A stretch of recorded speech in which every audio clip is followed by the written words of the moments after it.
What's up, guys? It's been a while. I'm not on here ranting. I'm just on here talking.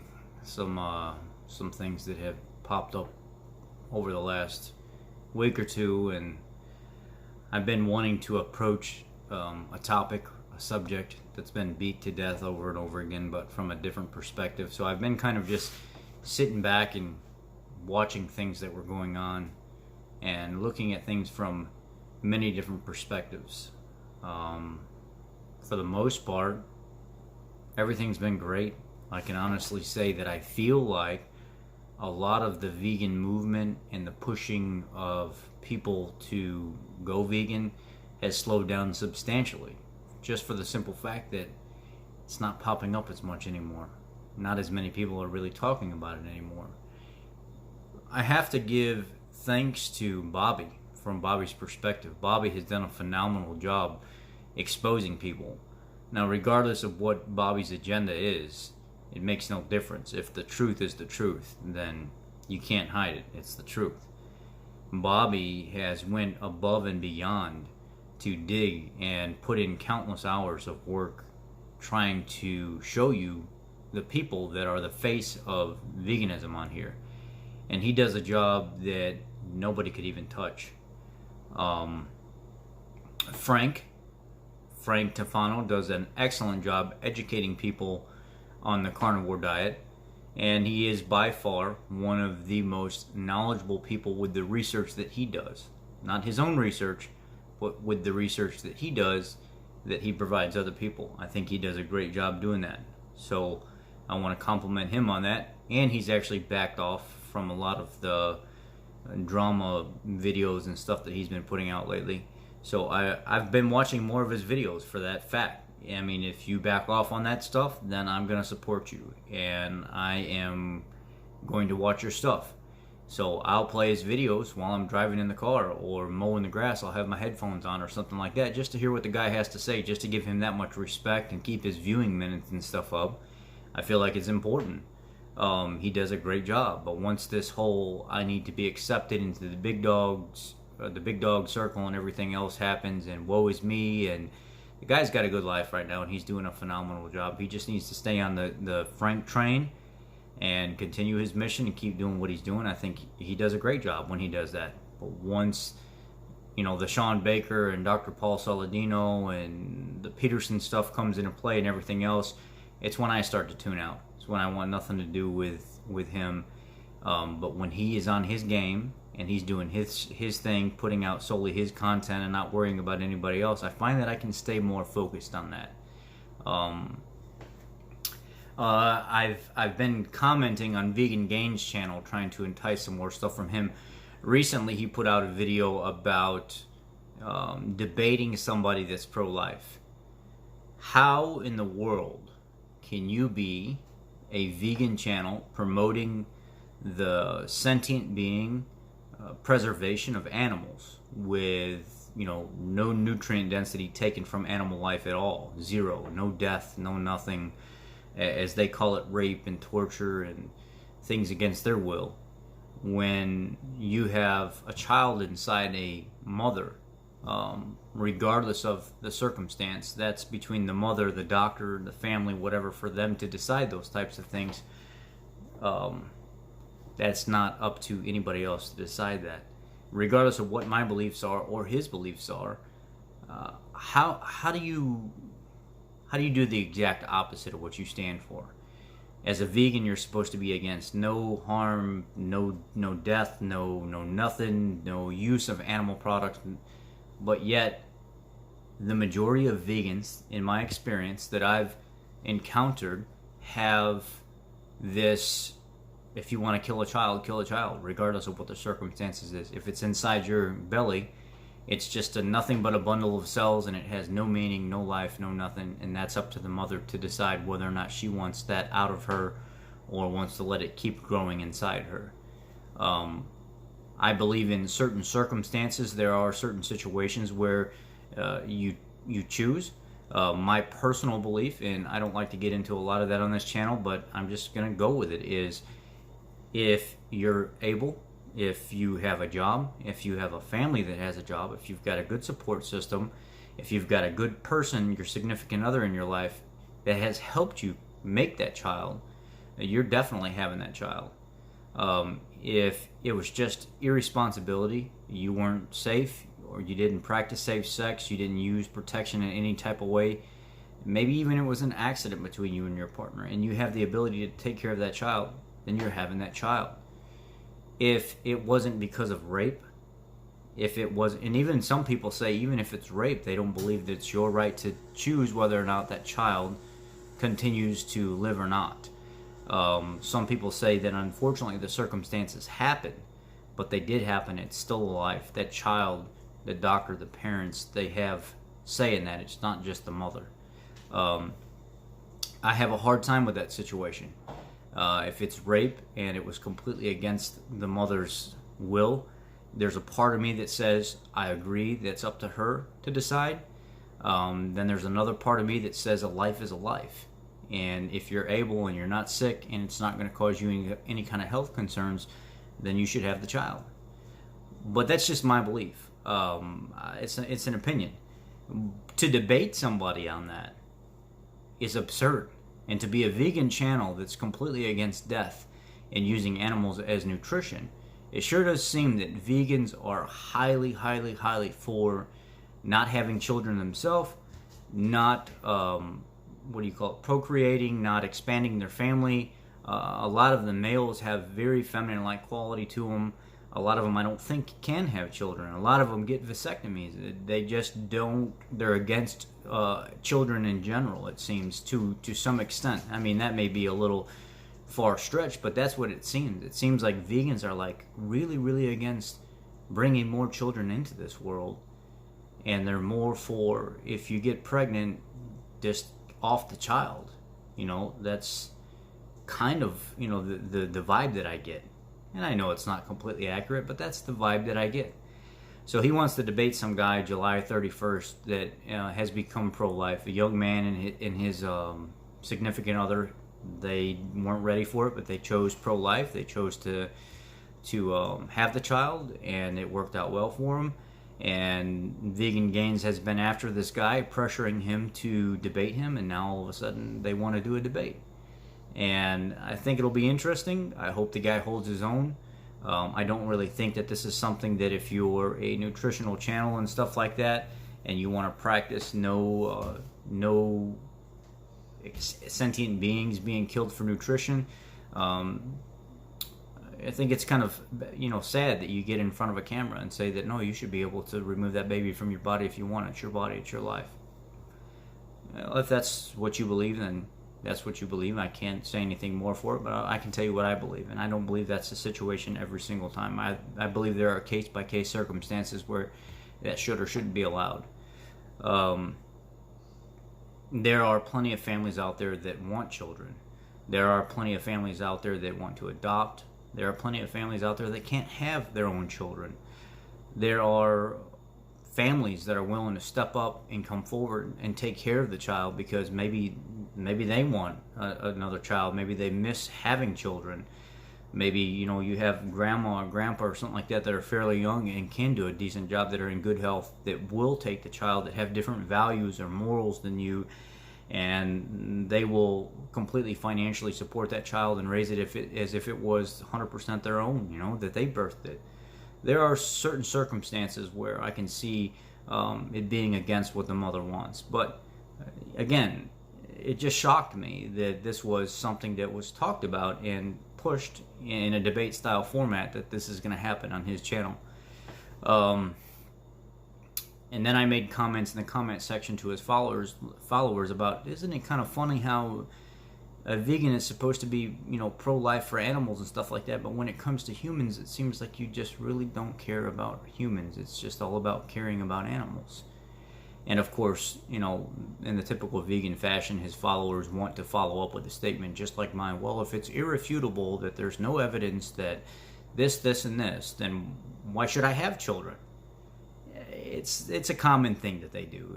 It happens. They'll take your question, they'll flip it around, they'll turn it on you instead of answering your question. It's just what vegans do. It's how they push things off. It's just like politics. It's how politicians do things to each other. I was watching a vegan channel, just trying to gather some information, and it was a more informational based channel.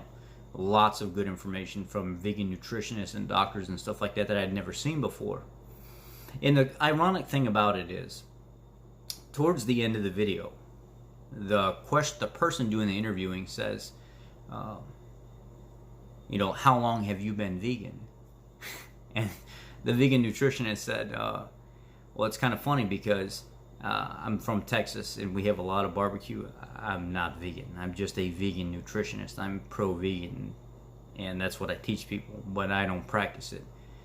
And then throughout the rest of it, they went to different segments, like this is a vegan spokesperson, this is a vegan doctor, this is a vegan this, and this was a vegan channel.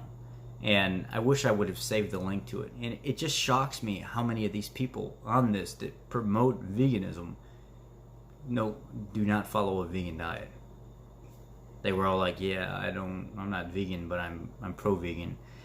I'm just a vegan doctor. I don't actually eat a vegan life. Or I don't eat a vegan dietary plan. They still eat meat, fish, eggs, barbecue, just like they were saying. And because of the culture and the area that they live, they choose to partake in local festivities and stuff, and not give up that type of stuff, And it just shocks me on how many people out there claim to be vegan, and they claim to be, an educational superpower in the vegan world, yet they're not vegan.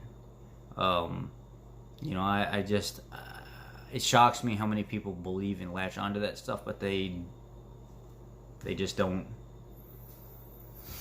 They don't follow the lifestyle. Another thing that somebody brought up, that's been brought up many times, is when you look at typical vegans. I had a vegan. I guess it's this guy that he likes to spam the carnivore groups, and he's a pretty buff-looking dude, but he's got this really ugly, chalky, pasty-looking skin, and he's pretty buff. Whatever it looks like, he might be taking a little bit of juice. And he came on my group and said, yeah, I've been bit by a tick, and now I'm like completely allergic to meat, and I can't eat meat at all, because if I eat meat I get super sick right away. But I've been living a carnivore vegan lifestyle. And I'm like, what the heck is this guy talking about? And I continue reading, and he's like, yeah, I've been eating like a lot of the Beyond the Meat burgers and the vegan hot dogs and stuff like that, and I'm doing a carnivore vegan lifestyle. And I'm like, what the hell are you talking about? There's no such thing as a carnivore vegan lifestyle.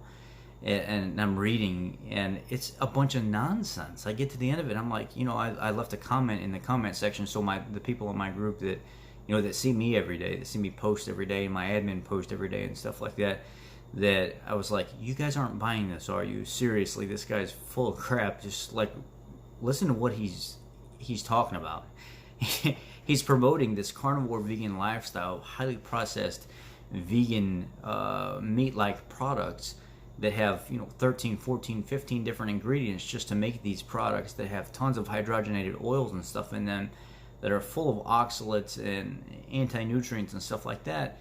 And this guy claims to be eating this carnivore vegan lifestyle, and he spams the carnivore groups with this. I've made several posts, and I put it out across all the groups for people to realize who this guy is. He's a troll, and he likes to go to the vegan groups, and he's supposed to be some bigger dude in the vegan community, and it's what he does. He thinks it's funny, and it's the games that they play to get people to try to fit their agenda. And I think a lot of them do it just to do it, but they don't actually 100% wholeheartedly believe in it. But they're so far into it, they've committed so much time and money and effort and everything else that they can't back out of it. Just like Bobby exposed Edward Winters, Earthling Ed, that he's got a complete agenda. He's not a poor vegan. He's got a restaurant in London. His name is actually Edward Gaunt. They changed their name, their aliases, and everything else to fit a different lifestyle so people would believe them. He's actually an actor that has been trained very well to be in the vegan community, talking about veganism, being on talk shows and TV and everything else. And people wonder how overnight all of a sudden this guy just came to play. He has made movies and stuff with his girlfriend or his fiance, whatever she is. They both changed their names or their aliases to fit this lifestyle. and they've been lying to the vegan community forever. And people are supposed to believe these vegans. This should be a key indication that you need to get out while you can get out. But yet vegans will still sit around and they'll still believe what's going on. And they're so gullible to the fact that they've looked up to these people for so long. Just like, you could pick a popular keto doctor or carnivore doctor and say one bad thing about them and it be the complete 100% truth. And keto and carnivore people will feel like you're attacking that person. Aside from it being the 100% truth, they feel like you're attacking somebody that they've put so much time into and effort into, and believing that can't be right. That cannot be right because you're just a bad person. You can't talk bad about that person. But you could have all the evidence, black and white paper, proving it, lawsuits, this and that, everything else. But people will still believe that person is 100% innocent no matter what, even though you've provided them the facts. It's the same way with vegans. You talk bad about somebody like Edward Winters or Earthling Ed after he's been on TV and talk shows and everything else and podcasts. You talk bad about somebody like that they've been believing in for so long, that thought was 100% innocent and genuine and brought so much to the table of veganism. They don't care. They're still going to follow that person no matter what, because they've put too much time and effort into that person. They feel silly. They almost feel stupid and embarrassed that they've done that. They don't know anything else. So what do? Instead of actually, listening to what you have to say and putting the effort into realizing that they've been duped, they continue to follow those people and talk bad about you and downplay you because they don't want to feel like they've been duped by somebody. They don't want to feel like they have been misled or whatever, or lied to by somebody that they put so much time and effort into. Just like keto docs and carnivore docs, the same way. Some of them lie. Some of them don't tell the truth. Some of them are not exposed to the 100% transparency that they should. And, the followers, they follow blindly. They follow like sheep. And they don't have this sense of individual ability to do research themselves. They don't have this sense of, I can go look at these studies. I can do the Google searches. I can see what the symptoms of my deficiencies are or how to fix them. I don't need to go to Dr. So-and-so or Facebook group so-and-so or YouTube channel so-and-so. People just don't want that. So they put all their effort into believing certain people, and they're lazy. Yeah, they don't want to feel like they've been lied to, because then that would make them look silly. So no matter how much Bobby puts in his effort, or Luke Miller's another good channel you guys should check out. He's a young guy. He's a vegan, went carnivore. Carnivore changed his life. Now he's doing carnivore. He's trying to clean up his act a little bit. He's been involved in some extreme vegan protest mix-ups where he actually gets in the middle of it and mixes it up. And he's out there, white knuckling it. I mean, literally getting in their face. Not in an evil way, but telling them they're wrong, they shouldn't be doing what they're doing, they're creating deficiencies. So Luke Miller's another good channel. He's up and coming too. He's been on my carnivore keto group for a while now. I've been talking to him and friends with him for a little while. And of course, Bart K, Bartkay, been a friend of mine now for quite a while.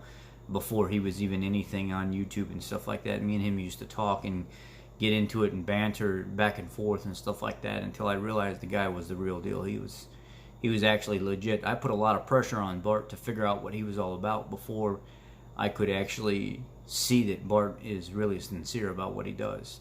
I used to be the guy that would literally get in his shit, per se, and try to figure out what he was about. And me and him had a few going rounds before I realized, man, he's a pretty good friend. He's a pretty good, knowledgeable dude. I should support him, so I completely support him. Andrew Morgan, another one. He's been doing a lot of podcasts and stuff lately. Been bringing a lot of doctors and carnivore vegans that went, carnivore, and it changed their life. Andrew Morgan's another one that I used to really get on a lot about stuff and just try to figure out when he wasn't anything on YouTube and he was just a small fry coming up. And he would ask me questions and stuff before he even went keto or carnivore about things, and we used to talk back and forth. And Andrew, he's a really, really good, personable guy. Puts a lot of effort, very calm, not hostile at all. I was the hostile one, he was the calm one. So we ended up becoming pretty good friends overall too. He's a very good dude, very good channel. So you should definitely check these people out. You know, it is what it is, guys. I just wanted to kind of vent and talk to you about some things that were going on and things that have been on my mind, and just chat with you a little bit, and just let me know what you think. Let me know what your thoughts are about everything that's been going on. And you know, are you one of them that follow so closely to somebody that if somebody was to come forward and tell you the truth on something, would you still continue to follow that person just like you did before and not believe something that somebody has proved to you? Are you a blind follower? Are you a follower that somebody's done so much good that if somebody came forward and showed you something wrong that they did, that you wouldn't question their character? Like, you know, why'd you do this? Why didn't you talk about this? How come you didn't clear this up? Where was the honesty here? You know, and maybe I have to question whether or not you're sincere about what you do. Or, you know, are you one of those people that want to know the truth? That appreciate somebody coming forward and saying, here you go, here's black and white, here's what happened, here's the words, the text, the proof. Anyhow, I hope you all have a great weekend, and be blessed. I've got some big news coming up. My first foster mother ever, when I went into foster care when I was 13 years old, Miss Gloria Jean Johnson. She's a black lady on the south side of Chicago. I went to an all-black school. I lived in an all-black neighborhood. I grew up in a black family for a little bit.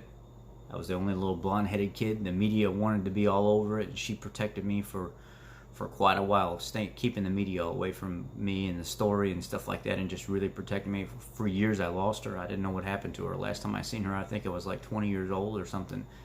I'm 33 now, and her granddaughter reached out to me recently and put us back in touch. I talked to her for 2.5 hours last night, and we laughed and teared up and cried and everything else on the phone, and I'll be seeing her soon. And I want to share with you guys a little piece of my life and how I was brought up, and some of the experiences and things that I've been through. And I want you guys to meet Miss Johnson. So she's in her 70s now. She just takes care of everybody. She's taking care of her son that's disabled. He's got a real bad case of MS at a young age, and I want to share that with you guys. That'll be coming soon. I'm looking forward to letting you in on a little bit of my life, and meeting some people that have affected me and kind of geared me in the direction that I've gone. So again, I appreciate you guys, and be blessed. Thank you. Have a great night. Safe weekend to you. God bless.